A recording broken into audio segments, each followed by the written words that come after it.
ignition. Dito natin makikita. So kanina kinuha ko na yung ano, ito. Kukunin nyo lang to guys. So makita nyo 4 na wire. Yan. Kukunin nyo lang yan. Bali, yung blue, yan yung ano, high. Yung white naman yung low. Tapos yung green, sa kabila, yan yung horn. Yung yellow na to, ito yung sa selector, yung supply niya. So pag kinonect mo yan, meron ditong linya ng stator. So dun yung nakakonect yung stator drive na headlight or lighting coil. Pag tinanggal mo yan, i-connect mo siya dito sa may black na accessory. Yung iba kasi ginagawa nila, kinoconnect nila dito sa may accessory na hindi niya nakikita. Meron pala ditong ano, item na for accessory lang din.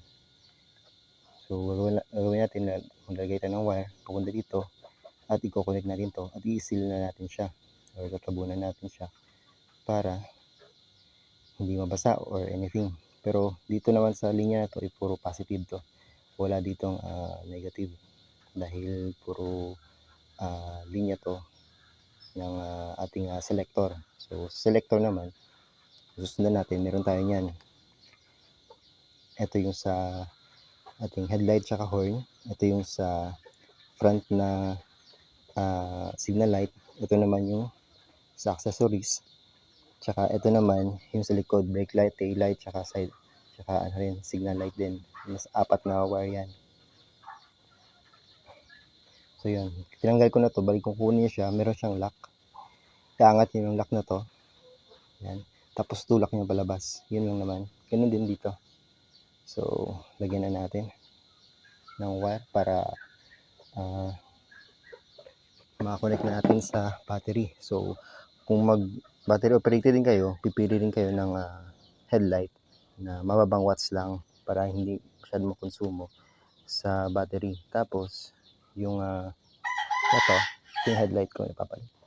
Tapos, huwag nyo nang gamitin yung halogen kasi yung halogen guys, ano yan sa battery, malakas kung battery operated siya.